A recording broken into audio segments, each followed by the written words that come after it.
Bueno, bienvenidos a todos a un nuevo webinar del Servicio de Cardiología del Sanatorio Allende, esta vez a cargo de la Unidad de Angiología y Medicina Vascular. Bueno, el mismo se titula Poniéndonos en marcha, los últimos cambios en la enfermedad arterial periférica. Nuestro equipo pensó en este tema debido a la prevalencia de esta patología en la población general y a su significativa morbimortalidad. Los avances actuales en el diagnóstico precoz y el tratamiento, ya sea médico o invasivo, nos permiten mejorar la calidad de vida y la sobrevida de estos pacientes.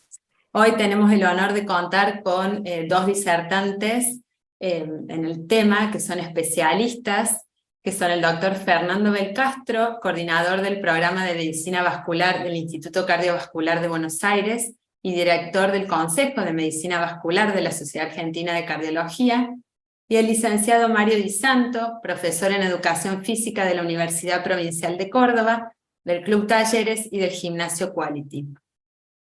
La idea es que ambos disertantes comiencen con sus charlas y al final de las mismas vamos a permitirles realizar preguntas y el que quiera puede ir realizándolas en el chat que van a ser leídas por los panelistas, ¿sí? Bueno, muchísimas gracias al doctor Belcastro y al licenciado Di Santo por aceptar esta invitación. Fernando, te doy la palabra para que vos comiences.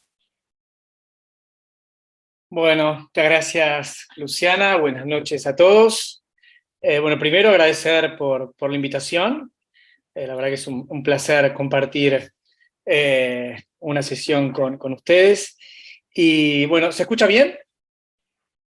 Perfecto. Bien. Bueno, la idea, lo que hablé con Luciana es tratar de en estos 15 minutos transmitir lo último, o por lo menos las últimas informaciones en lo que es enfermedad arterial de miembros inferiores, con una mirada eminentemente clínica, ¿no? Y vamos a ir pasando a través de la epidemiología, a través de el diagnóstico y el tratamiento local y sistémico de esta patología. Y para empezar, a mí me gusta, digamos, con una mirada cronológica, dividir en 3 periodos cuando uno habla de tratamiento de la enfermedad vascular periférica. El primero es cuando podemos decir la época francesa, que es con una mirada eminentemente mecánica de la enfermedad, donde aparece ahí un veterinario que describe la claudicación en un caballo, y luego aparece toda la escuela quirúrgica francesa, Dellerich, Kunli, Charcot, donde eminentemente era ¿dónde hacemos el bypass? Era operar, era mecánica, ¿cómo hacemos para puentear la obstrucción? Luego, ya unos años más adelante, aparece un periodo más de toma de conciencia de la enfermedad. Se empezó la comunidad médica a dar cuenta de que esto iba más allá de una arteria tapada en las piernas, iba más allá de una cirugía. Aparece un trabajo de la Cleveland Clinic, donde a 1000 pacientes con enfermedad vascular periférica se le hizo un cateterismo coronario y solamente el 8% tenían coronarias normales. Así que se empezó a ver que esta enfermedad, bueno, esta gente con esta enfermedad vivía menos que los pacientes con enfermedad coronaria.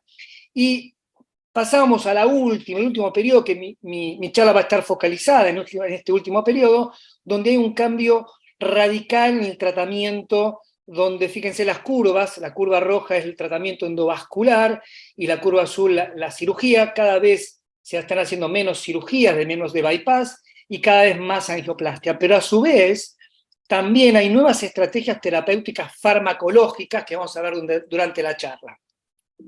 La próxima. Así que vamos a empezar con estos cambios en los últimos años, y lo que está cambiando es el paciente, es el tipo de paciente que estamos viendo. La próxima.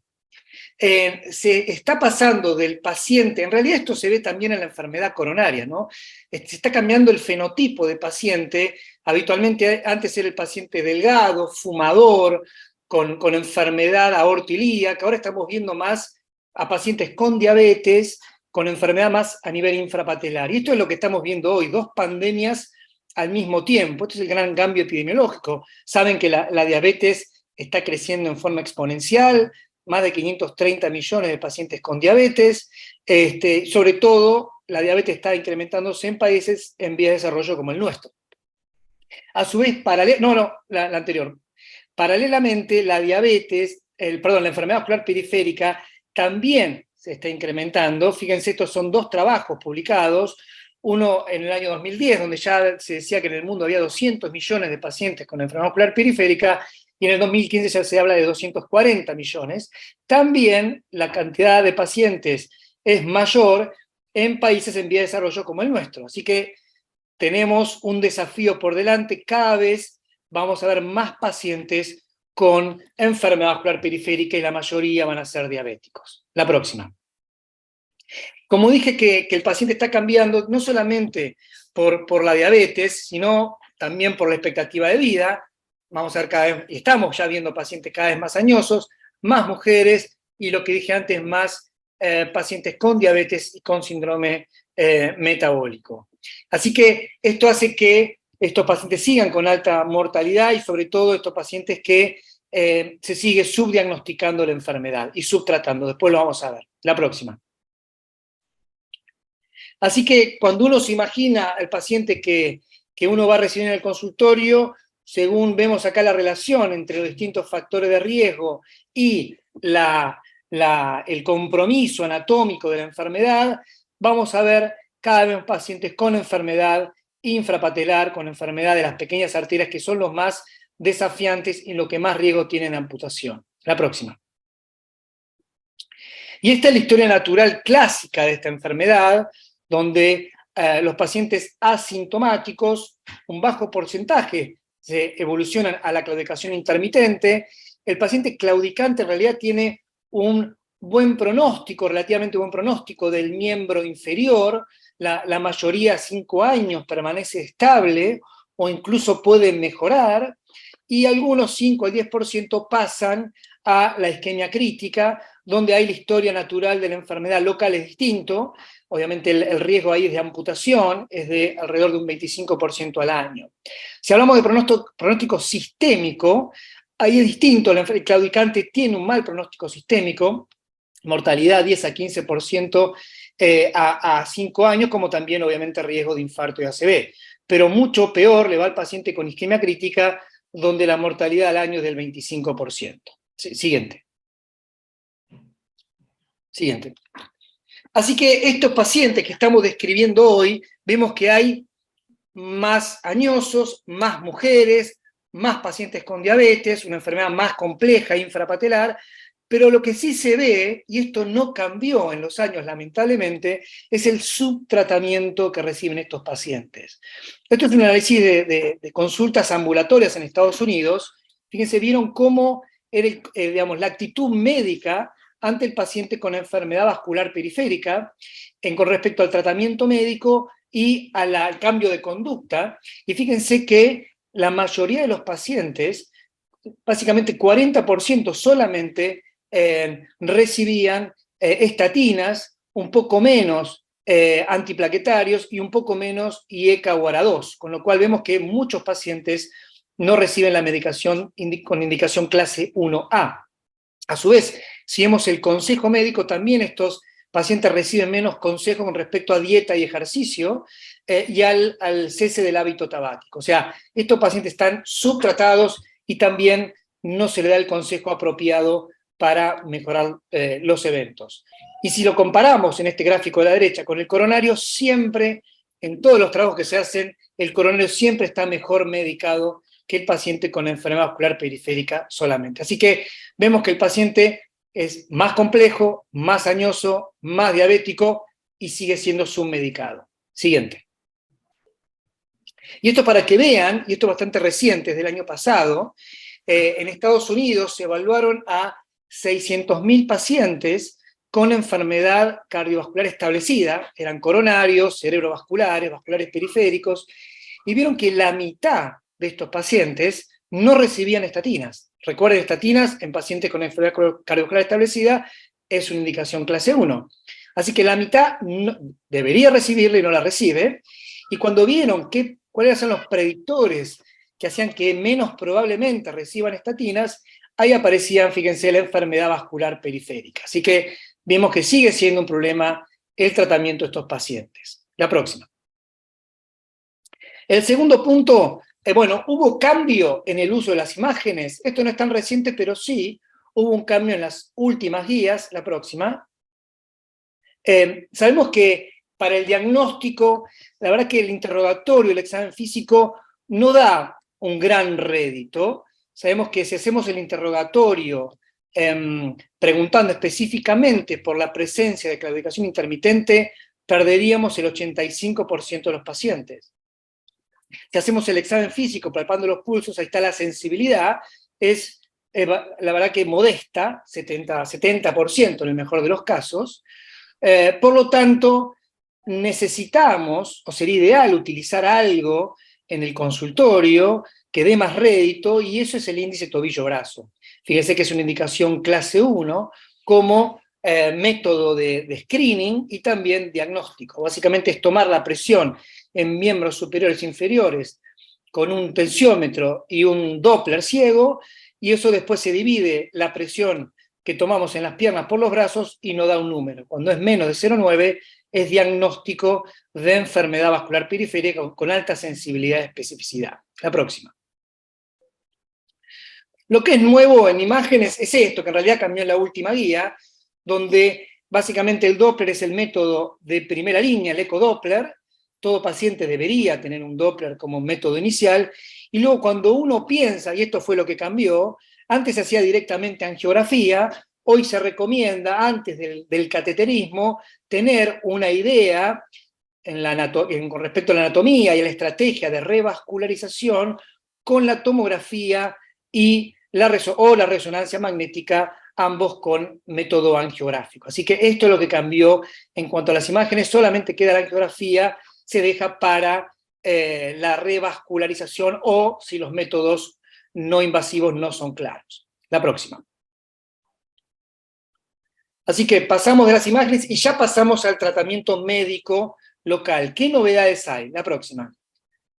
Cuando hablamos de tratamiento médico local, tenemos que hablar de dos formas de presentación. Una es la claudicación intermitente, donde el objetivo va a ser mejorar la calidad de vida, los síntomas, la capacidad funcional, y algo muy distinto, con otros objetivos, va a ser la isquemia crítica, que es el paciente que tiene dolor de reposo o una úlcera, donde ahí el objetivo es salvar al miembro de la amputación. Por lo tanto, en el primer caso, la indicación va a ser el ejercicio supervisado, después vamos a hablar más detalladamente. El cilostazol como única droga demostrada con un beneficio modesto, y el cuidado del pie. Educar al paciente que se cuide el pie, el cortado de uñas, el uso del calzado, la media, la hidratación del pie, una serie de consejos muy importantes, porque el mal cuidado del pie puede ser que pase ese paciente a ser un claudicante a pasar a la isquemia crítica cuando hay una lesión que no cicatriza. Y cuando hablamos de isquemia crítica, ahí la indicación es revascularizar. Y ahí tenemos, sí, nuevas drogas que nos pueden ayudar, que es el Rivaroxaban, que después lo vamos a hablar. La próxima, por favor. Y cuando hablamos seguimos hablando de la enfermedad a nivel local, con una mirada local, cuando uno habla de revascularizar, la verdad que acá hay que hacer una distinción. Es muy distinta la revascularización o la permeabilidad de la revascularización en miembros inferiores cuando uno lo compara con lo coronario. Cuando uno habla de la enfermedad coronaria, hoy por hoy, la restenosis en la enfermedad coronaria en los stent farmacológicos es menor del 5%. Cuando hablamos de una angioplastia femoral o poplitea, la permeabilidad a los 2 años es alrededor del 70%, a veces menos. Con lo cual, uno debe elegir bien el paciente. No es tan fácil como que el paciente se tiene que ganar la revascularización. Es más fácil indicarla cuando la arteria es más grande, por ejemplo a nivel aortoilíaco. Ahí anda muy bien tanto la angioplastia como la cirugía de bypass. Ya en femoropopliteo el beneficio no es tanto, hay que seleccionar más el paciente, sobre todo cuando hay lesiones con poco calcio, muy localizadas, cuando no hay oclusiones totales, y cuando es a nivel infrapopliteo, prácticamente uno debería evitar la angioplastia infrapoplitea en el claudicante, y obviamente dejarlo para la isquemia crítica, donde se evaluará la angioplastia o cirugía de bypass. Pero el concepto es, la angioplastia o la cirugía de bypass no es tan fácil tomar la decisión en miembros inferiores por la permeabilidad que no es tan buena como el bypass o la angioplastia coronaria. La próxima. Bueno, si agregamos los pacientes con diabetes, que son los pacientes que más vamos a ver, ya ahí la enfermedad es mucho más compleja, más difusa, más infrapatelar, más calcio, bueno, se hace mucho más difícil. La próxima. Y cuando hablamos de tratamiento del claudicante, solamente tenemos esta droga. El cilostazol, que todavía no sabemos bien cómo funciona, cuál es el mecanismo exacto, sabemos sí que tiene cierto efecto vasodilatador, cierto efecto antiagregante plaquetario, y demostró ser mejor que la pentoxifilina, que hoy por hoy es una indicación clase 3, o sea, está contraindicada la pentoxifilina para mejorar la claudicación, y el cilostazol con 100 miligramos cada 12 horas ha demostrado una mejoría modesta de un 40-50% en la distancia caminada con respecto a placebo. Recordar que está contraindicado en pacientes con insuficiencia cardíaca, 20% de los pacientes tienen efectos colaterales como cefalea, palpitaciones, náuseas, diarrea, tener en cuenta eso cuando uno lo indica, y saber que el beneficio es modesto. Así que un poco queda, como dice la guía, ahí un poco la vedette, lo que, digamos, mejora mucho la distancia caminada es el ejercicio, sobre todo supervisado, la próxima, que es una indicación clase 1, y este es un metaanálisis clásico de 21 estudios de ejercicio supervisado versus control. Recuerden que son al menos 3 veces por semana, al menos 30 minutos, caminata contra dolor, la idea es que sea un dolor moderado, ni que sea leve ni que sea intenso, y eso ha demostrado una mejoría en la distancia libre de dolor de un 180%, esto es a 3 meses, y una distancia máxima caminada de hasta un 120%. Así que no hay dudas que dejar de fumar y caminar es lo mejor que pueden hacer estos pacientes. La próxima. Incluso la FDA aprobó hace unos años, en el 2017, el ejercicio supervisado en forma gratuita para los pacientes claudicantes. La próxima. Sin embargo, cuando se evaluó el uso del ejercicio supervisado, la verdad que fue bastante pobre. Fíjense en este estudio, en casi 130.000 pacientes con enfermedad vascular periférica sintomática por claudicación intermitente, fueron enrolados alrededor 1% de estos pacientes en ejercicio supervisado. Y de ese 1%, o de 1.735, solamente 5% completaron el programa. Y fíjense el beneficio que tuvieron cuando compararon aquellos que tuvieron ejercicio supervisado versus no supervisado, tuvo menos mortalidad, menos necesidad de revascularización, tanto quirúrgica como endovascular, aquellos que fueron al ejercicio con respecto a aquellos que no fueron. Así que claramente es beneficioso, pero el paciente no va. La próxima. ¿Y por qué? Y la verdad que no es culpa solo del paciente que no haga rehabilitación o no haga ejercicio supervisado. Por un lado, hay varias explicaciones. Por un lado, hay falta de entusiasmo de las prepagas u obras sociales, pues no lo cubren acá en Argentina, se preocupa por el costo, sin tener en cuenta los beneficios, no solamente para el miembro inferior, sino también cardiovasculares que tiene el ejercicio. Falta de entusiasmo de los cardiólogos, cirujanos e intervencionistas, que están focalizados en la intervención, que sabemos que no es la panacea. Falta de entusiasmo de los pacientes, muchos prefieren una solución rápida, más que cambios en su estilo de vida. Sabemos que el ejercicio tarda un tiempo en actuar, tienen problemas con los traslados y los costos, y obviamente falta de entusiasmo de la industria que está focalizado en los stents y demás. La próxima. Así que se plantea como una opción el ejercicio en casa, en domicilio, que ha demostrado no ser tan bueno como el supervisado, pero ha demostrado una distancia, una mejoría en la distancia máxima de caminata con respecto al control. Así que hoy por hoy es una indicación, si bien es por consenso de expertos, indicada por las guías. La próxima. Y si seguimos hablando del miembro inferior, hoy también es una novedad un concepto todos conocemos el MACE, ¿no? Los eventos cardiovasculares mayores. Ahora, en los últimos años apareció el MAIL. El MAIL son los eventos mayores del miembro inferior, como necesidad de nueva revascularización, isquemia aguda o amputación del miembro inferior. Y cuando uno ve que el paciente tiene un MAIL, cambia completamente el pronóstico. Fíjense, desde que el paciente tiene el MAIL, cómo aumenta la mortalidad y cómo aumenta la probabilidad de una amputación. Así que tener un MAIL, es decir, que el paciente se haga una angioplastia y necesita un nuevo procedimiento, o se ocluye bruscamente no sé, la femoral superficial, o se amputa un dedo, bueno, ese paciente tiene altísimo riesgo de tener no solamente un nuevo evento vascular del miembro inferior, sino también de mortalidad. La próxima. Así que, bueno, ¿por qué andan tan mal estos pacientes? ¿Por qué tienen tanta mortalidad? ¿Por qué le va tan mal a la pierna? Bueno, hay algunas explicaciones. Una podría ser, bueno, tienen menos medicación, están submedicados. Ustedes saben que las estatinas también, además del beneficio sistémico, tienen un beneficio local.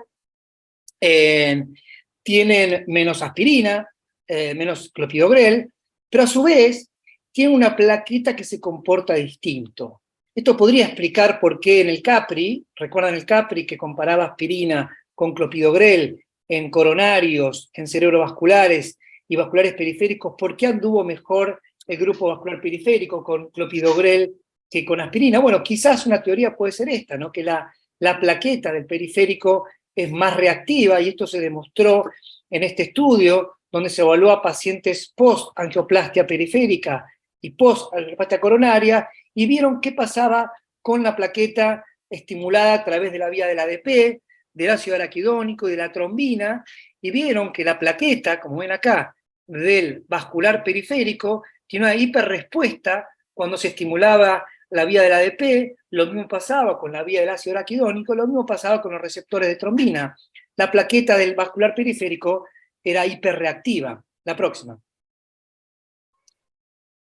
Y también hay nuevos conceptos en cuanto a la fisiopatología de la enfermedad vascular periférica. Parecería ser que no evolucionaría como el coronario a través de accidente de placa, sino más bien de otra manera, y esto se vio en este estudio, donde se analizaron casi 200 especímenes, o sea, piernas amputadas, con anatomía patológica, y lo que se vio fue que las arterias por debajo de la rodilla no tenían mucha enfermedad aterosclerótica, a pesar de que uno pensaría, y se tenían muchas capas de trombos, con lo cual la hipótesis es que esta enfermedad progresaría a través de ateroembolia de arterias a nivel femoropopliteo o a nivel aortoilíaco. Así que esta podría ser una explicación de esta enfermedad, de la progresión de la enfermedad, y quizás también por qué puede haber funcionado, como vamos a ver ahora, un esquema de doble bloqueo con aspirina y rivaroxaban. La próxima.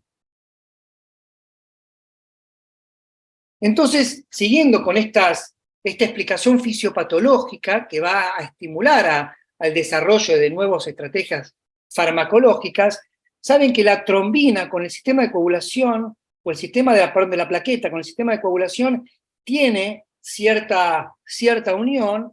Saben que la trombina no solo estimula la formación de la fibrina, sino también indirectamente activa la plaqueta. Ahí vemos un link entre ambos sistemas, y a su vez, cuando hay ruptura de placa, no solamente se activa, se agregan las plaquetas, también se expresa el factor tisular, lo que obviamente estimula el sistema de coagulación con la trombina. Así que vemos ahí una interacción de dos vías, y este es el fundamento, la próxima, sí, el fundamento para los dos grandes estudios, que son las dos grandes novedades de los estudios farmacológicos en miembros inferiores, como es uno de ellos, el Voyager PID.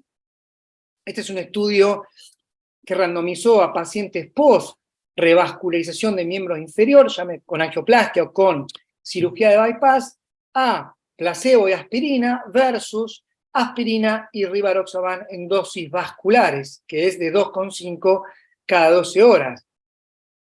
Recuerden la fisiopatología que hablaba antes, la interconexión, la plaqueta hiperreactiva, la interconexión entre la trombina y la aspirina, y fíjense que, y el mecanismo de la fisiopatología de la evolución del miembro inferior de ateroembolia, fíjense que cuando uno va a evaluar los endpoints de este estudio, aquellos que estaban con el doble bloqueo de aspirina y rivaroxaban, tuvieron menos eventos, no solamente sistémicos, de infarto y stroke isquémico, sino sobre todo a nivel del miembro inferior. O sea, la reducción significativa fue a nivel de menos isquemia aguda, sobre todo isquemia aguda, y amputación y necesidad de nuevo procedimiento de revascularización. La próxima. ¿Próxima? Ahí está. Entonces, vemos que hay un cambio en el tratamiento de la revascularización local. La próxima. Pero también hay cambios a nivel de la revascularización, no solamente el tratamiento farmacológico. Ahí tenemos dos trabajos recientes. Esto la verdad que es algo raro para los que hacemos medicina vascular hace muchos años, tener, diría, tres trials en los últimos 3 años, randomizados, es extremadamente raro para nuestra especialidad. Es muy común en la enfermedad coronaria, en la enfermedad valvular, en la miocárdica, pero en lo nuestro es raro. Acá va el segundo estudio randomizado, que en este caso fue en isquemia crítica. Este es el BEST-CLI, que es un estudio americano que randomizó a pacientes con isquemia crítica a angioplastia o cirugía de bypass. Todavía esa respuesta no estaba clara, y en el estudio hubo 2 cohortes.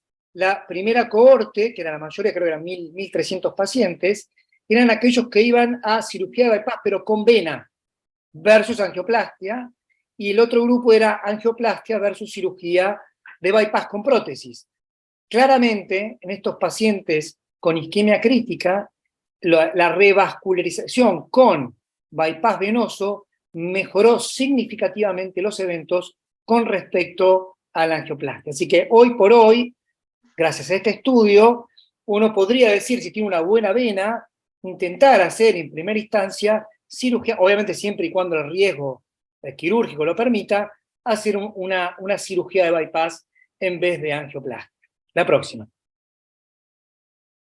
Sin embargo, aparece hace 1 mes, 2 meses, no más de 2 meses, este estudio es un estudio británico, que es el BASIL-2. El BASIL-1 era ya por el 2000, 2005, 2003, por ahí, que también ha randomizado a angioplastia o cirugía de bypass en isquemia crítica. En ese momento la cirugía había dado mejor, pero bueno, con ciertas limitaciones. Ahora, con el paso del tiempo, con una angioplastia más sofisticada, este estudio le dio mejor a la angioplastia que con respecto a la cirugía de bypass.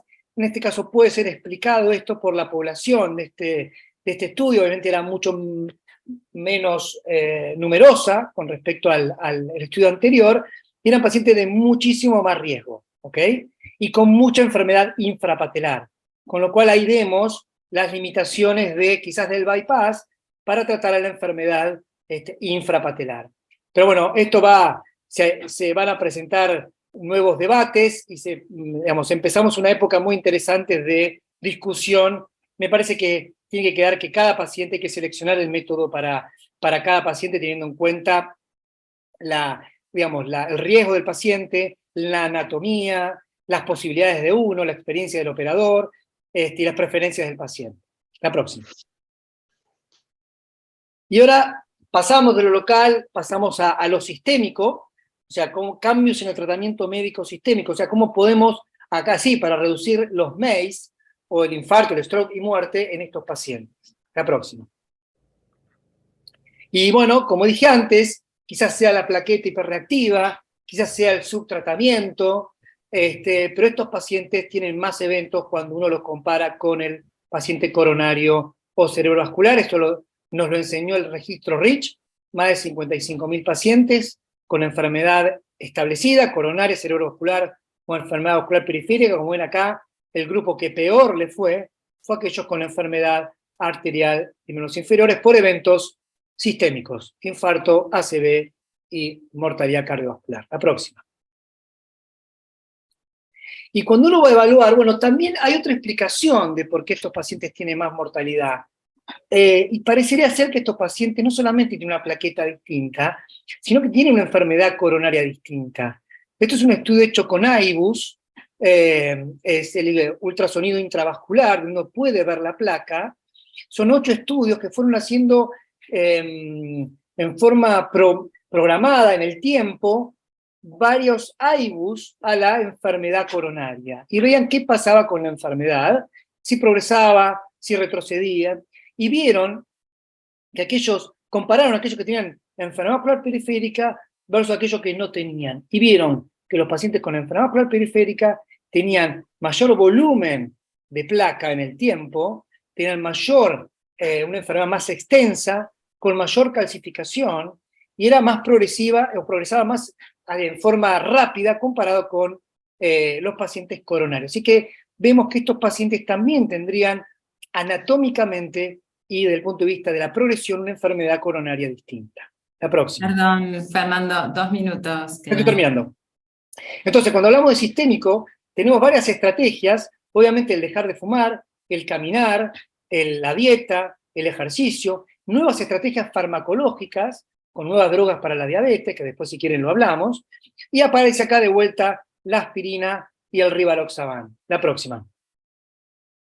Bueno, y eso nos lo enseñó el COMPAS. En el COMPAS, el grupo que tenía aspirina y rivaroxaban 2,5 cada 12, demostró que esa combinación, ese doble bloqueo, reducía los eventos, no solamente los MAIL, sino también los MACE, una reducción significativa de infarto, stroke y muerte. La próxima. Así que tenemos un gradiente de uso o de riesgo que nos va a llevar al uso de esta doble combinación en cuanto al riesgo de MACE, aquel paciente que tenga más enfermedad polivascular o el que tenga un evento coronario reciente, ese paciente es el que más, o sea, el paciente de más riesgo es el que más se beneficia con la combinación, lo mismo que aquel que tenga más patología o más eventos en el miembro inferior, es el que más, no solamente el asintomático, no solo el asintomático o el claudicante es el que menos se va a beneficiar, sino que más se va a beneficiar aquel que va a revascularización o que tiene una isquemia aguda. La próxima. Ya para terminar, entonces, para resumir, cambios poblacionales, tenemos un nuevo paciente, un nuevo fenotipo de paciente vascular, con más diabetes, enfermedad infrapatelar, más isquemia crítica y más pacientes. Imágenes, la angiografía quedó solamente para la revascularización y las no invasivas como angiotomografía, angioresonancia, para definir el tipo de estrategia quirúrgica o endovascular. El tratamiento médico, ejercicio, silostazol, aspirina y rivaroxaban en dosis vasculares, revascularización más bypasses, sobre todo en enfermedad suprapatelar, y quizás más angioplastia en infrapatelar, en isquemia crítica, y en el tratamiento, bueno, deberíamos, obviamente, primero medicar bien estos pacientes y seleccionar a los pacientes de mayor riesgo para el esquema COMPAS. Terminé. Gracias. Muchísimas gracias, Fernando. Excelente la exposición, como siempre. Un privilegio tenerte con nosotros. La idea es pasar a la segunda charla y después que finalicemos hacer las preguntas y si quieren, mientras tanto, en el chat recopilamos preguntas. Ahora, al licenciado Mario Di Santo le doy la palabra para que comience su disertación. Mario. Estamos. ¿Qué tal? ¿Cómo les va a todos? Creo que ahí se puso bien. Bueno, ¿cómo les va? Buenas noches a todos. Básicamente el desafío es, de alguna manera, comunicar algunos aspectos metodológicos a la gente de medicina. Y tratar en la medida de lo posible hacer comprensible, es decir, evitar un tecnicismo desde la educación física y la teoría del entrenamiento para medianamente hacer claro un poco el abordaje con el que encaramos este tipo de actividades. El único aspecto así personal a aclarar, yo me dedico a la mañana al deporte de alto rendimiento y a la tarde a la gente con problemas de salud, entre otras este tipo de patologías.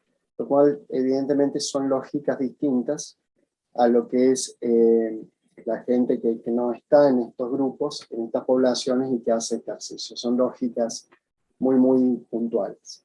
Entonces, la clase que preparé es estrictamente metodológica, no con una mirada revisionista, sino para por lo menos dejar algunos conceptos interesantes de cómo podemos articular una sesión, cómo sería mejor de alguna manera dirigir una clase de entrenamiento que no se limite solamente a la actividad aeróbica de la caminata, entendiendo que de antemano podríamos pensar en términos de un continuum, entre que la persona sea absolutamente sedentaria al modelo ideal de sesión, por supuesto, aunque sea caminar, es mucho mejor que no hacer absolutamente nada.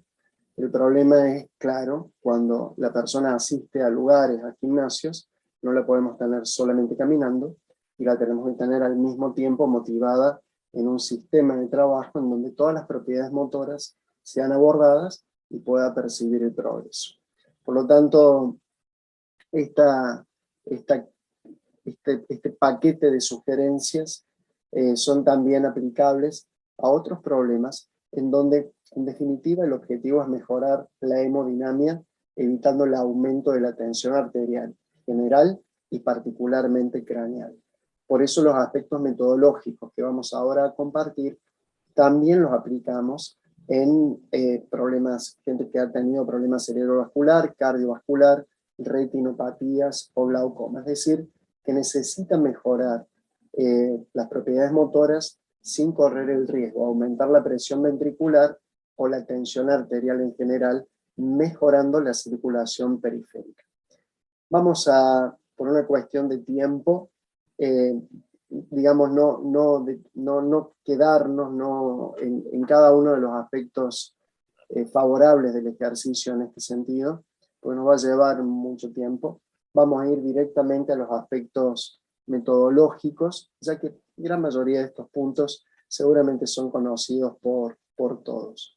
Pero fundamentalmente quizás quisiera remarcar el último de los puntitos, que tiene que ver con el volver a confiar en las propias posibilidades. Probablemente una de las tareas más importantes que tenemos nosotros como profesores de educación física es que la persona reconozca que tiene la posibilidad de progresar, que vuelva a confiar en sus propias posibilidades. Combatir la kinesiofobia o el miedo al movimiento pensando en términos de que me puede hacer doler o que me puede hacer mal, y que la persona de alguna manera vuelva a un estilo de vida activo. Tenemos tres grandes orientaciones definidas: la persona que practica deporte, las actividades acuáticas y aquello que vamos a explicar en mayor detalle, que es el entrenamiento adaptado, lo que llamamos EFA o ejercicio físico adaptado, que es lo que en definitiva realizamos con profesores especializados en el marco de instituciones, claro. Por supuesto, un solo detalle respecto a las actividades acuáticas adaptadas: es sumamente importante entender la diferencia entre lo que es nadar y ejercicio terapéutico, básicamente en el agua. La mayoría de las veces esto se confunde y se deriva a la gente a solamente nadar, y mucha gente no sabe nadar, o no sabe nadar bien, y en el acto de nadar, obviamente, recae en estados emocionales, hipertonías afuncionales, sincinesias o una gran cantidad de contracciones parásitas, afectando obviamente los efectos fisiológicos que queremos. Los beneficios de las actividades acuáticas adaptadas, en el sentido de ejercicio adaptado en el agua, tienen ya mucha evidencia. Pero evidentemente a lo que más nos vamos a dedicar ahora, lo que más vamos a explicar, tiene que ver con el ejercicio adaptado. Con respecto, un solo comentario con respecto al deporte. En realidad no hay deporte, digamos, que haya sido pensado en términos de una enfermedad particular. a ver, ¿qué deporte me recomienda en función del problema que tengo? Y el objetivo del deporte en la historia es otro, ha sido siempre otro. Ningún deporte ha sido pensado en términos de salud. La famosa frase esta, el deporte es salud, nunca sabemos quién la dijo. Mente sana en cuerpo sano, la dijo Juvenal en el siglo II después de Cristo, pero el deporte es salud, buscamos bibliográficamente y no encontramos cuál fue el pensador que la formuló. Lo que tenemos que entender es que tenemos que tener buena salud para la práctica deportiva, y el punto está en términos de cómo practico el deporte, es decir, cómo lo encaro, cómo es básicamente mi conducta agonística y el control de los procesos emocionales en la práctica del deporte. Por lo tanto, no es el golf el deporte ideal, porque también jugando al golf puedo tener una actitud mental, emocional, adversa. Vamos directamente a algunos aspectos que tienen que ver con el ejercicio y cómo lo podemos prescribir de una mejor manera para estos objetivos. Y acá tenemos una diapositiva que era la que me quería quedar un rato, explicando cómo trato de enseñar esto en la universidad a los profesores de educación física en la materia de educación física adaptada, que tiene que ver con la prescripción del ejercicio en gente que ya tiene enfermedad. El objetivo básicamente es lograr a lo largo de toda la sesión una vasodilatación uniforme, evitando básicamente compartimentalizaciones de fluidos y vasoconstricciones en ciertos sectores específicos de nuestro cuerpo. ¿Cuándo hay mayor riesgo de esa compartimentalización de fluidos o de vasoconstricciones a favor de vasodilataciones en otras zonas? Cuando permanecemos mucho tiempo en la misma posición para ejecutar el ejercicio, o cuando sucedemos mucho tiempo en la misma propiedad motora.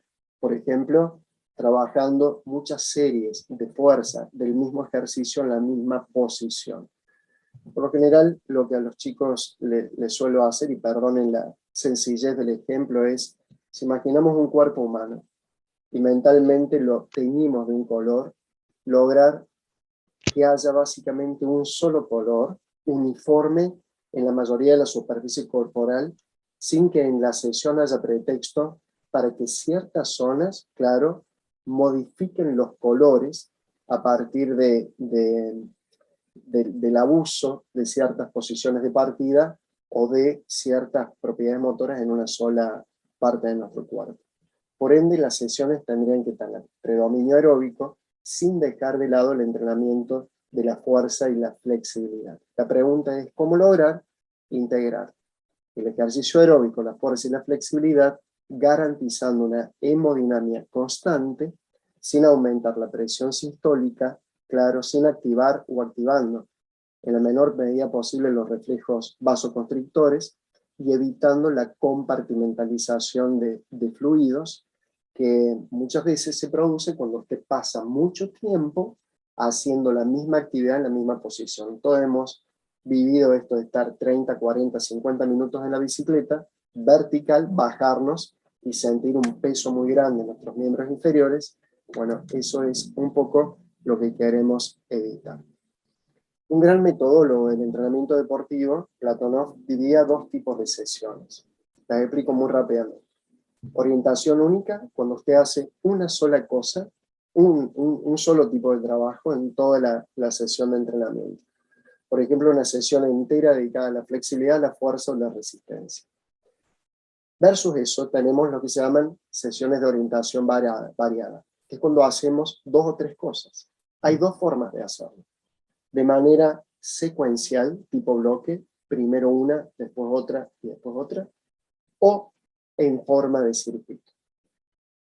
La mejor manera de trabajar respecto a esto, evidentemente, es la sesión de orientación variada, es decir, cuando integramos dos o tres capacidades motoras, y en la medida de lo posible lo hacemos circuitado, no a la manera del bloque. Por lo tanto, si me da usted elegir entre una sesión en donde primero haga fuerza, después haga resistencia y por último flexibilidad, y una sesión en donde fuerza, flexibilidad y resistencia estén permanentemente combinándose entre ellas, evidentemente la segunda alternativa es mejor que la primera, y esta mejor que eventualmente una sesión solamente dedicada a la fuerza, solamente dedicada a la resistencia o a la flexibilidad. Estas son las razones que explican eso. Cuando trabajo mucho tiempo, una sola capacidad motora, esto complica el proceso de flujo y reflujo sanguíneo. Por ejemplo, cuando estoy mucho tiempo con los mismos ejercicios de fuerza, claro, lo cual es adverso para no solamente el hipertenso, sino para cualquier persona que necesita tener una hemodinamia constante. Por eso, por lo general, reconocemos estos modelos de sesiones, la que llamamos tipo sándwich, en donde arrancamos y terminamos con resistencia aeróbica, pero en el medio, postura, fuerza, flexibilidad y pequeños bloques aeróbicos se están permanentemente combinando. Y la que llamamos sándwich triple, en donde ustedes ven, hay distintos momentos en donde retomo la resistencia aeróbica y entre medio, también a la manera de circuito, tomo otras propiedades motoras. Otra posibilidad es que directamente toda la sesión sea un gran circuito en donde vamos combinando estaciones de fuerza, flexibilidad y resistencia. Pero lo más importante quizás es que nuestra intervención le enseña al sujeto a aprender una nueva técnica de empleo corporal. Es decir, no solamente que venga a entrenar, sino que también aprenda estrategias de empleo corporal, estrategias posturamotoras que lo alejen de los factores de riesgo, de las situaciones de riesgo o de los episodios de riesgo en la vida cotidiana. Por eso es importante que el sujeto en nuestra intervención también aprenda técnicas respiratorias que pueda aplicar en el momento de los esfuerzos, saber cuál es la posición de partida ideal para generar un esfuerzo u otro, aprender a evitar esos cambios bruscos de plano que son tan frecuentes cuando voy de abajo para arriba de golpe y siento que me mareo, entender cuáles son los regímenes de activación o acción muscular en los que conviene realizar el esfuerzo y, por supuesto, aprender las técnicas de permanentemente alternar relajaciones intermedias, evitando tensiones prolongadas que pueden ser desfavorables. 2 palabras nada más, porque sé que nos corre el tiempo, respecto a algunas propiedades motoras. Con respecto a la resistencia, la posibilidad de trabajar prácticamente en progresión todos los métodos. Obviamente va a depender del estado físico previo del sujeto, pero no hay ningún problema en avanzar de métodos continuos a métodos progresivamente fraccionados. Este no es el problema.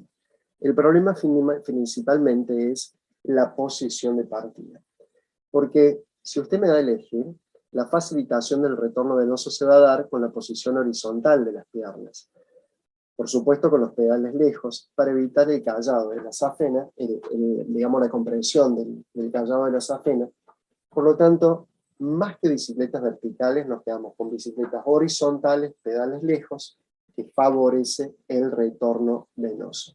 Hay toda una técnica para determinar la frecuencia cardíaca ideal de trabajo, en donde esa determinación de la intensidad puede acreditar distintos procesos metodológicos, tanto cuando tenemos, digamos, una evaluación cardiológica que determine la frecuencia cardíaca máxima real, o si la persona no ha hecho ese tipo de evaluaciones, algunas estrategias para que nos podamos trabajar en zonas de seguridad cardiovascular.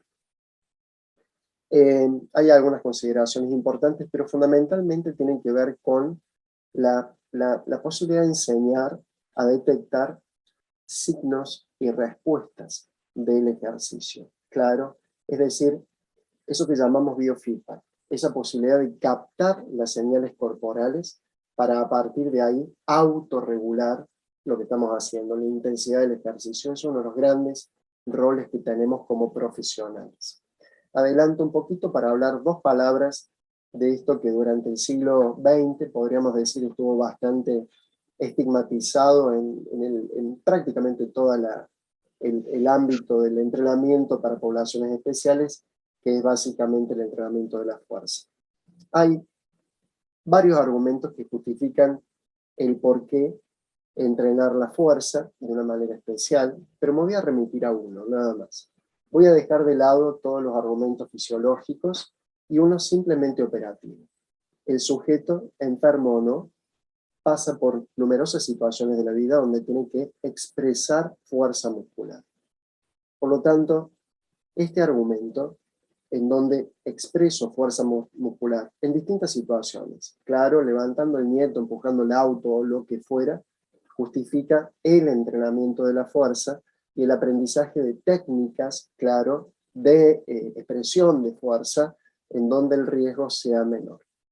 Hay muchas formas de evaluar, pero simplemente doy esta pauta porque es largo y no quiero llevar a los caminos metodológicos tan técnicos. Pero en los músculos grandes ya el 40% de una máxima repetición hay vasoconstricción completa. En los músculos pequeños al 15-20%.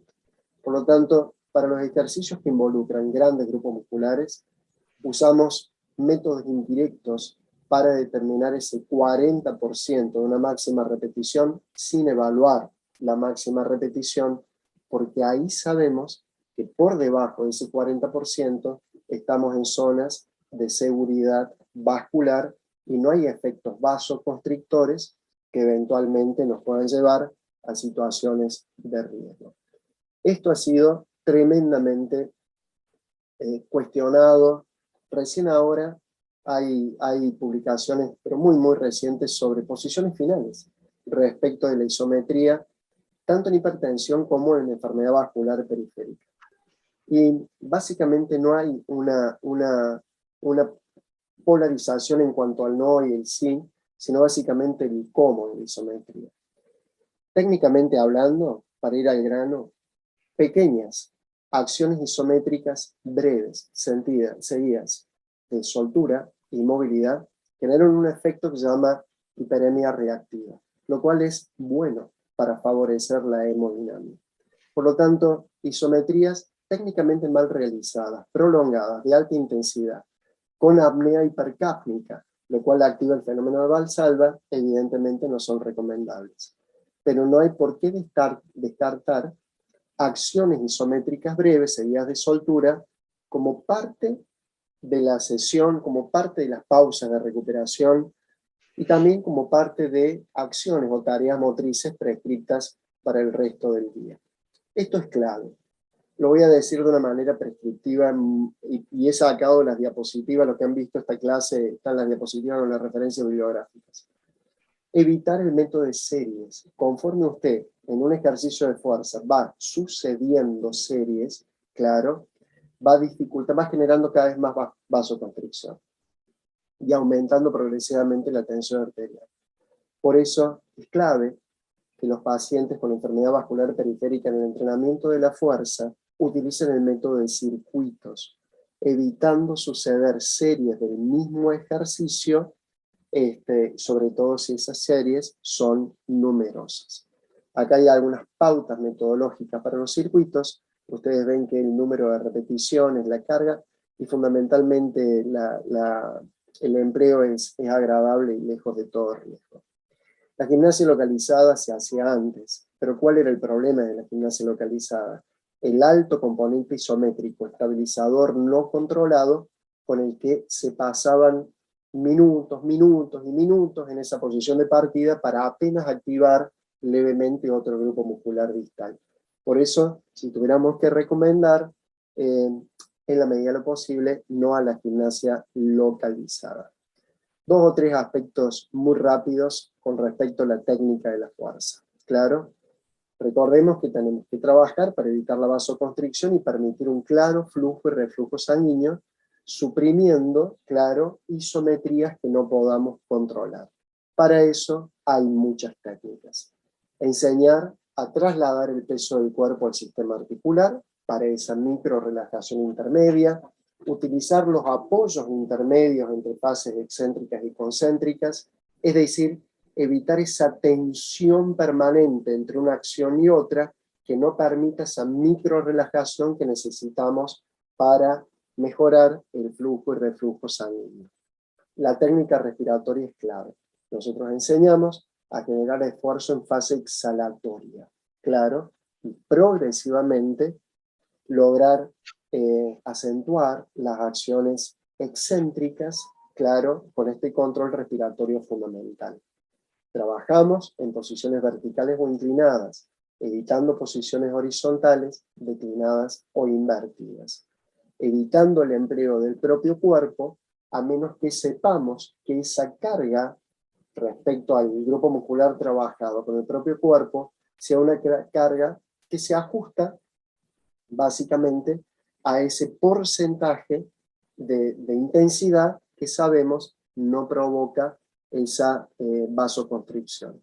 Evitamos esfuerzos en extensión en el plano alto y trabajamos sobre todo para evitar cambios bruscos de plano. Educamos para controlar los cambios bruscos de plano. Últimas 2 palabras respecto a flexibilidad y relajación. 2 palabras, nada más.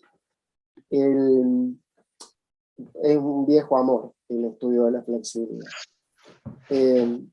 Hoy sabemos que no hay prácticamente tejido que no tenga o no sufra respuestas y adaptaciones a las deformaciones mecánicas por estiramiento.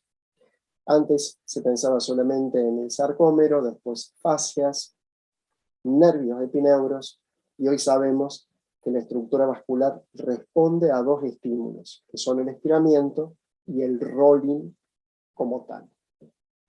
Los trabajos de rolling, por dar un ejemplo, han evidenciado la liberación de óxido nítrico, endotelinas, favoreciendo la vasodilatación y la relajación vascular. Los estiramientos, también puros, ¿no? No solamente con rolling, han resultado ser beneficiosos, por ejemplo, para pacientes hipertensos. Trabajos de seguimiento de 3 meses en pacientes hipertensos con un entrenamiento sistemático de la flexibilidad. Por supuesto, toda esta referencia bibliográfica después la ponemos a disposición. Han llevado a una disminución crónica de la presión sistólica y diastólica.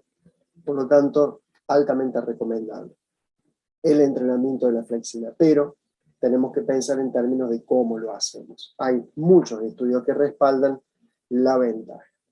¿Cómo te educo para que estires a la luz de tu problema? Fundamentalmente, evitando la hipertonía afuncional, claro, periférica, es decir, por hacer un estiramiento, de pronto otra parte del cuerpo contraerla de una manera no controlada, claro. Alternar permanentemente estiramientos con soltura y relajación. Acá tenemos algunas referencias interesantes respecto a la respuesta cardiovascular, vascular a los estiramientos. Pero si tuviera que sintetizar o resumir lo más importante, la posibilidad de estirar, tal que la técnica de estiramiento lleve progresivamente a la reducción del hipertono miofacial. Y para esto los tiempos de estiramiento, sabemos, tienen mucho que ver con la posibilidad de generar aumento de la excitabilidad o disminución de la excitabilidad. Por eso es que recomendamos, para estos casos, y no para el deporte de alto rendimiento, estiramientos prolongados, de baja intensidad, con acompañamiento exhalatorio, claras fases de relajación intermedias con soltura y movilidad. Con el tema del yoga, simplemente una precaución. Claro, hay que adaptarlo a este tipo de circunstancias. Claro, el yoga no fue creado para patologías, fue creado hace miles de años con otro tipo de objetivos. Por lo tanto, adjudicarle al yoga beneficios que están más allá de sus objetivos iniciales, es lo que tenemos progresivamente o probablemente educar para hacerlo de una manera adaptada. Muy bien. Con esto cierro para poder tener tiempo para las preguntas, claro. Espero no haber sido demasiado largo y aburrido ni demasiado técnico, pero ya con esto dejo para fundamentalmente poder recibir algunas inquietudes prácticas. Gracias y ahí dejo de compartir. Muchísimas gracias, Mario, por tu disertación, enseñándonos qué hacer con nuestros pacientes en cuanto al ejercicio que muchos desconocemos. Así que, bueno, muchas gracias. Con esto voy a abrir la palabra a los panelistas, que tenemos a 2 expertas en el tema, que son la doctora Mónica Heisman, que es la jefa de la Unidad de Angiología y Medicina Vascular en el Sanatorio Allende, y la doctora Florencia Crespo, que es miembro de nuestro equipo de Medicina Vascular y Angiología y coordinadora del área en la sede Cerro. Mónica y Florencia, cuando quieran comenzar con las preguntas. ¿Cómo están? Buenas noches a todos. Bueno, yo voy a empezar con las preguntas al doctor Belcastro. Te hago dos preguntas, Fer, así vamos un poco más rápido por el tiempo. Una es, bueno, pensando en pacientes que tienen enfermedad arterial periférica y que hay otros territorios en los cuales tenemos que pensar, estudiar, ¿qué estudios recomendás hacer para estudiar la parte cerebrovascular y la parte coronaria? Y la segunda pregunta es, bueno, si nos podés resaltar de nuevo quiénes son los pacientes que se benefician del uso de rivaroxaban y si nos podés contar algo de tu experiencia actual con esto. Bueno, gracias por las preguntas. A ver, voy a empezar por la segunda, que fue para seguir con la charla. ¿Qué pacientes se benefician? Bueno, primero los que tienen bajo riesgo de sangrado, para arrancar, ¿no? Porque tanto el Voyager como el Compass fue claramente significativo, mayor sangrado con el doble bloqueo. Así que generalmente yo selecciono pacientes más bien jóvenes, por debajo de 65 años. Con respecto al Compass, o sea, el enfermo crónico, o sea, no revascularizado, solamente el compromiso del miembro inferior no alcanza. Realmente tiene que tener enfermedad polivascular, o sea, aquel que tiene 2 o más territorios comprometidos, son los pacientes que más se benefician, o si tiene asociado diabetes, o si tiene asociado insuficiencia cardíaca e insuficiencia renal. Son los grupos que en el Compass, insisto, enfermedad vascular periférica crónica, son los que más se beneficiaron con bajo riesgo de sangrado. También puede entrar el coronario, pero estamos hablando del periférico, ¿no? El coronario que hace trombosis del esternio, esto es el periférico. Con respecto a la revascularización, también bajo riesgo de sangrado, y sobre todo, si hablamos solamente del compromiso local, aquel que tiene una mala salida del bypass, un bypass de mala calidad, un resultado subóptimo de la angioplastia, o aquel que sigue con claudicación después de la angioplastia, sobre todo en la isquemia crítica, son el paciente que, porque no tenemos mucho remedio para darle al paciente con isquemia crítica, no hay, o sea, aspirina, si lo pasó ahí no va, es la revascularización y ayudar a la revascularización. Creo que el doble bloqueo y el mecanismo que expliqué antes son los pacientes que más se benefician. Mi experiencia es muy buena, la verdad. He sangrado muy poco sangrado he visto, sobre todo en los momentos por revascularización, porque la pregunta es cómo lo usamos posangioplastia, donde el paciente tiene clopidogrel y aspirina. Bueno, en teoría el trabajo lo usaba con triple esquema. El primer mes usaba triple esquema el paciente. Se vio que el beneficio es inicial. Yo trato el primer mes de ser primero doble antiagregación y al mes, cuando saco el clopidogrel, ahí agrego la... Pero esto lo hago yo, ¿eh? O sea, el trial te autoriza a usar triple esquema. Y está, según Bonaca, que es el que hizo el trabajo, la curva se empieza a separar desde el primer mes. Pero yo, por el riesgo de sangrado, trato de usarlo después del primer mes. Y la primera pregunta tuya, mi segunda respuesta, es, si bien no hay nada que justifique el screening de toda la circulación periférica, incluso de lo coronario, es de buena práctica buscar primero enfermedad coronaria. O sea, yo le hago a todos los pacientes cámara gamma con dipiridamol, porque no pueden hacer bicicleta, porque claudican enseguida, así que uso cámara gamma con dipiridamol para enfermedad coronaria, y obviamente chequeo las carótidas, Claro. absolutamente. Vaso de cuello sí, le hago a todos. ¿Y el score de calcio lo usás también? No, porque la mayoría va a tener alto score de calcio. Yo lo uso más en prevención primaria, el score de calcio. Bien. En gente con evidencia de enfermedad vascular establecida, voy a la cámara gamma o directamente el cateterismo, digamos, si tengo una alta sospecha o ciertos síntomas coronarios. Es un tema, ¿viste? Porque no caminan y no tienen angina. Se Entonces, autolimitan y no tienen síntomas claro, coronarios. tal cual. ¿Tá? Pero voy a cámara gamma y vaso de cuello. Buenísimo. Sí. No sé si alguien más tiene alguna pregunta. Había en el chat, creo, una pregunta, me parece. Sí. Había en el chat una pregunta sobre, no sé, Era de ateromatosis leve, si Ah. ya se le recomendaba dar estatinas y aspirina. y aspirinas. Bueno, estatina sí, ahí estamos hablando de prevención primaria, ¿no? O sea, paciente con enfermedad no claudica, tiene placa, no genera estenosis.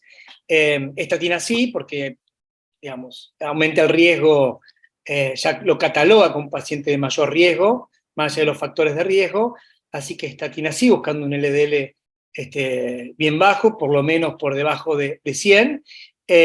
Ahora, aspirina, bueno, incluso con enfermedad vascular periférica diagnosticada asintomática, la aspirina no tiene indicación, o sea, de clase 3. Esto se basa en 2 trabajos, el Popadad, que es en diabéticos, y el AAA, que es en no diabéticos. La aspirina no demostró ser mejor que el placebo en pacientes con enfermedad vascular periférica asintomática. Para eso hay que hacer 2 cosas. Primero, ver realmente que sea asintomática, o sea, que camine y no le duela, y que no tenga otro territorio comprometido, porque si tiene enfermedad coronaria debería recibir aspirina. Aspirina. Así que placa en femoral, digamos, una estenosis moderada, debería recibir estatinas, por lo menos por la evidencia, y no aspirina inicialmente. Buenísimo. Perfecto, muchas gracias. Mónica, ¿vos querés preguntar? Digo yo y le haría algunas preguntas a Mario, en razón del tiempo tenemos poco espacio. Aquí hay una pregunta del chat y después tenemos 2 preguntas nuestras. La pregunta del chat de alguien de la audiencia es si en la natación tenemos que tener en cuenta la temperatura del agua por la vasoconstricción que provoca. Y después, primera, te las hago todas juntas, Mario.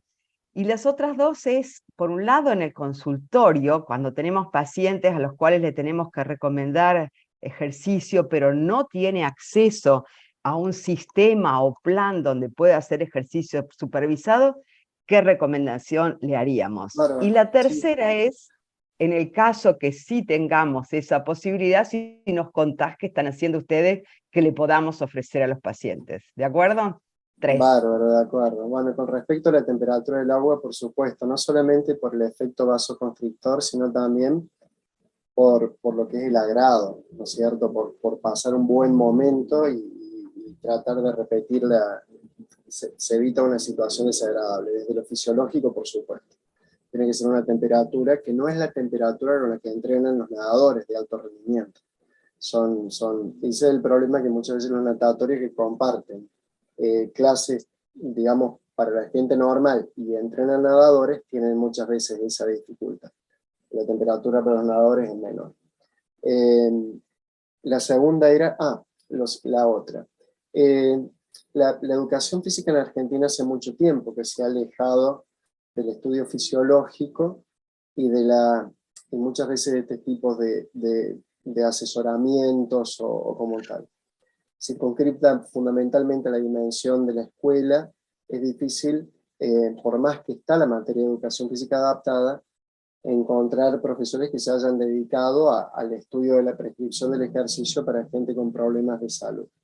Por lo tanto, si tuviéramos que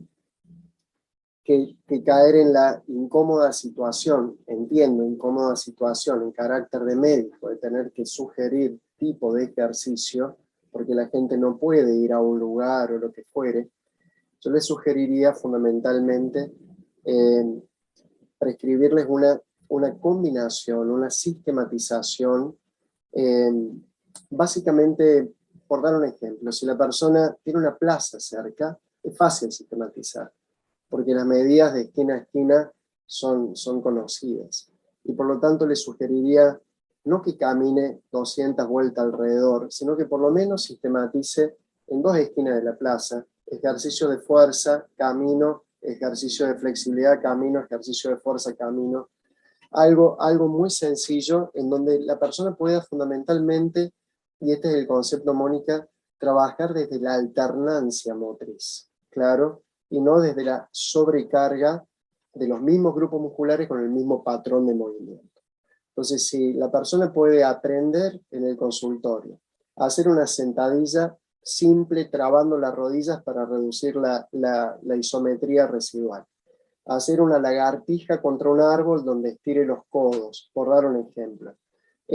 La técnica de caminata sin hipertonía residual, relajando los brazos, con buena técnica respiratoria. Si en el otro extremo de la plaza aprende a estirar correctamente, relajándose, sin cambiar de plano, sin tener que hacer fuerza para mantener la postura, entonces me parece que ahí estamos dando, la población tiene derecho a los saberes que le permitan gerenciar una práctica motriz saludable. Y si la educación física no lo provee, está muy bien que la medicina lo haga, alguien lo tiene que hacer. Es un derecho de la población, saber cómo gerenciar una práctica motriz saludable. Yo creo que esa es una forma. Después hay muchas formas de sistematizar progresiones. En el deporte las progresiones son saltatorias, lo cual genera un estrés y una adaptación mayor, pero en el ejercicio adaptado las progresiones son graduales, lineales, por lo tanto no puedo aumentar grandes porcentajes de un día para el otro. Pero sí me parece que en estos casos, ante la ausencia de una educación física que dé estos contenidos en la escuela, todos los demás agentes de salud tienen que transmitir saberes. Y la última, nosotros trabajamos en esto hace muchos años, nos dedicamos al ejercicio adaptado, ahora estamos ya inaugurando clases grupales para grupos de riesgo, obesidad, oncológicos y, digamos, cardiovascular. En el lugar donde trabajamos, que se queda cerca del Sanatorio Allende, para la gente que quiera, ya sea entrenamientos individuales o clases grupales. Así que sí, hace mucho tiempo que nos dedicamos a este tipo de cuestiones y somos grandes devoradores de papers. Sin embargo, a la hora de la aplicación fáctica concreta, tenemos que hacer adaptaciones para poder preservar la motivación de la gente desde la renovación de los programas y la posibilidad de aprender nuevos movimientos, que es lo que a la gente la mantiene entusiasmada. Si nosotros muchas veces tuviéramos que aplicar a pie de la letra el paper, ahí se nos complica un poquito y valoramos, por supuesto, pero tenemos que hacer las adaptaciones de la práctica cotidiana que son, por supuesto, normales y todo el mundo las entiende. ¿Y la ventaja de lo grupal en ese caso, Mario? Es motivacional, fundamentalmente motivacional. La desventaja es que, por supuesto, el control de las variables fisiológicas no tiene la precisión de lo individual, pero aún así se controlan las variables fisiológicas. Pero básicamente la ventaja motivacional porque se junta gente con el mismo problema, claro, lo cual hay mucho de esto en oncología. Por ejemplo, en el ejercicio adaptado para oncología hay mucho de la ventaja de evitar entrenar con tu entrenador personal en tu casa y formar parte de grupos de gente que tiene problemas similares. Por ejemplo, de eso hay mucha publicación. Perfecto. Muchísimas gracias, realmente, muchísimas gracias a ambos. Habría todavía muchas más preguntas, ¿verdad? Pero que quisiéramos hacerle, pero el tiempo nos está apurando. Sí, creo que ya podemos cerrar un poco el webinar. Bueno, la idea era poder presentar las dos visiones de un especialista en esta patología y un especialista en la rehabilitación del paciente en base al ejercicio. Creo que, Nacho, ¿puedes poner la última diapositiva para que les quede un poco a todos los que creo que yo puedo rescatar de las dos charlas, como para que todos se lleven una idea en general, solo visual, que la vean, como los aspectos a no olvidarnos, sobre todo para los cardiólogos generales, que la enfermedad arterial periférica tiene una alta mortalidad y el 75% es cardiovascular. El doctor Belcastro, bueno, nos habló de que no todos tienen signos y síntomas típicos, que hay que estudiar al paciente, que hay que hacerle ejercicio supervisado para que mejore su distancia de marcha.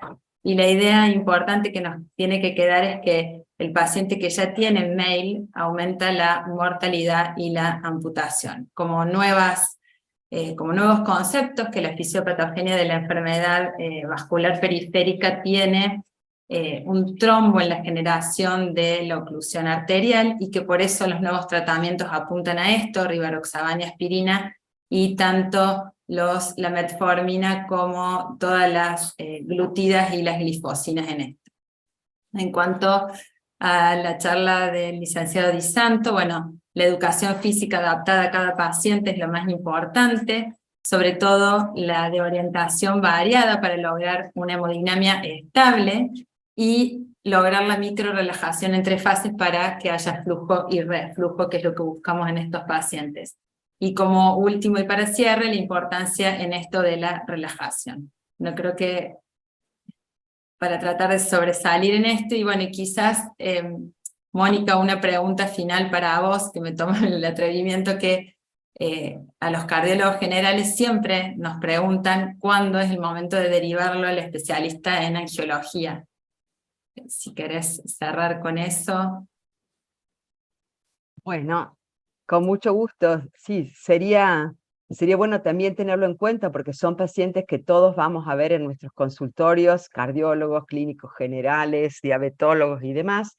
Creo que teníamos una diapo por ahí, si aparece la ponemos, pero de lo contrario creo que cualquier paciente que tenga algún tipo de claudicación que interfiera con su habitualidad, con su vida, sería importante que lo deriven, o un paciente que tenga lesiones en las piernas que no curan, en las piernas o en los pies con un tratamiento habitual, o que tenga arteriopatía en múltiples territorios, 2 o más, o un paciente que tenga ya síntomas de dolor de reposo o lesiones, que estamos en el ámbito de isquemia crítica, o también isquemia crónica, crónica crítica, porque la isquemia aguda sería del resorte de la urgencia, o también en pacientes que ya fueron intervenidos viendo vascular o quirúrgica, que vuelven a tener síntomas. Yo creo que todos estos pacientes sería bueno que podemos ayudarlos como especialistas para manejarlos. Así que, bueno, también es una manera de mostrarles en qué trabajamos y cómo nos movemos, pero lo bueno de poder trabajar interdisciplinariamente es lo que